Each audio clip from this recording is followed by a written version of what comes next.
Et oui, il y a des gens qui m'ont beaucoup marqué dans mon parcours. Euh, des gens qui sont parfois révérés, respectés, connus et reconnus au sein de leur tribu, au sein de leur communauté, qu'il s'agisse de chamans colombiens, de Haute-Amazonie, qu'il s'agisse de personnalités amérindiennes, femmes ou hommes médecine, qu'il s'agisse de guérisseurs indonésiens, de devins de Sibérie ou autres. Ce qui est très frappant avec le temps, c'est que dans certaines cultures, on voit, on reconnaît également à certaines apparences le prestige de personnes considérées comme des maîtres. Je pense à mon expérience du bouddhisme et du dzogchen et de certains maîtres à côté desquels on ne peut pas passer en quelque sorte. Mais sans aller forcément au bout du monde et dans des traditions lointaines de nous,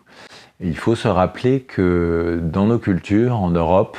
en France, dans nos campagnes, on a également l'équivalent en fait de beaucoup de ces personnes particulières. On a des équivalents avec nos guérisseurs, avec nos rebouteux, avec nos barreurs de feu, de gens qui soignent d'une autre façon, qui parfois ne s'expliquent pas scientifiquement, mais ce qui compte c'est le résultat. Et donc des gens qui ont des résultats à tel point, vous le savez qu'aujourd'hui, alors que c'était un sujet un petit peu tabou et controversé il y a quelques dizaines d'années, et dans certains pays il y a quelques années encore, un certain nombre de barreurs de feu, par exemple, sont appelés à travailler avec des services de grands brûlés dans des hôpitaux de façon complètement officielle et documentée, bien qu'avant on avait le carnet des contacts de ces barreurs de feu qui pouvaient traiter d'ailleurs à distance, un petit peu cachés sous le comptoir. Aujourd'hui, ces dialogues bénéfiques entre la science, la médecine allopathique et certaines formes de médecine traditionnelle, encadrées, sécurisées, bienveillantes, sur lesquelles on a des siècles de recul, donc quelque chose qui est très stabilisé dans certaines traditions,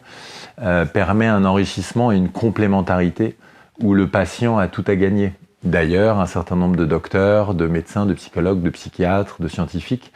conversent de plus en plus avec ces personnes qui ont parfois un don dans les mains, qui ont parfois des pratiques, etc.,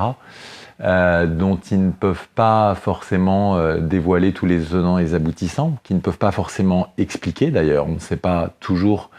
pourquoi et comment ça marche, mais ça marche. Et ce qui compte, est-ce que c'est pas là le résultat? Comme avec un effet placebo, ce qui compte, c'est que ça fonctionne finalement. Donc aujourd'hui, outre un certain nombre de guérisseurs, maîtres spirituels, médiums, personnalités, sages,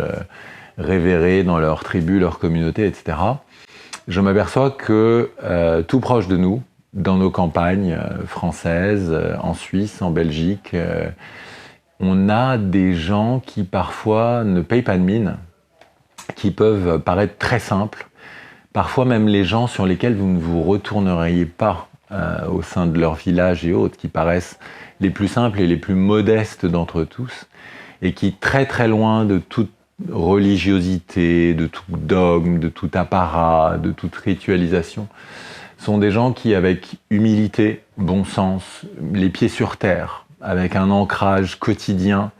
et un culte non seulement de la simplicité, mais du résultat, sont au service des autres, sont au service de leur communauté, agissent dans le respect du vivant avec une bienveillance, une attention, une capacité parfois thérapeutique, pour ne pas dire guérisseuse, qui peut être donc un très bon complément à l'approche scientifique ou à la médecine allopathique, et qui sont donc des gens qui sont très marquants pour moi avec le recul, d'autant plus marquants qu'en fait, sur le moment, il n'y a rien à voir. Ce sont des gens tellement simples, tellement humbles, tellement profil bas et fondus dans la muraille, qu'aux antipodes de toute religiosité, de toute dérive, de toute gourouisation, culte de la personnalité, influence et autre chose dont il faut évidemment se méfier et sur lesquels il faut être très très prudent, surtout à l'heure des modes et des modes commercialisation ou des opportunismes de marketing par rapport à tel ou tel sujet, comme le chamanisme ou autre. Des gens qui, aux antipodes de ces formes d'influence, de mercantilisme ou autre, ont gardé une pureté, une sobriété, une simplicité, une éthique, une authenticité,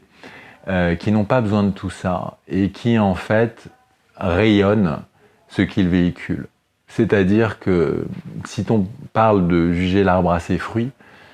ils sont leur message, ils incarnent leur savoir, ils font l'expérience en permanence et au quotidien de ce qu'ils ont compris de première main et ils en font bénéficier les autres grâce parfois à un don, à un ancrage particulier, à quelque chose qui leur a été légué par une transmission matrilinéaire, par une transmission qui parfois saute une génération, et un don qui, s'il ne s'explique pas, néanmoins obtient des résultats.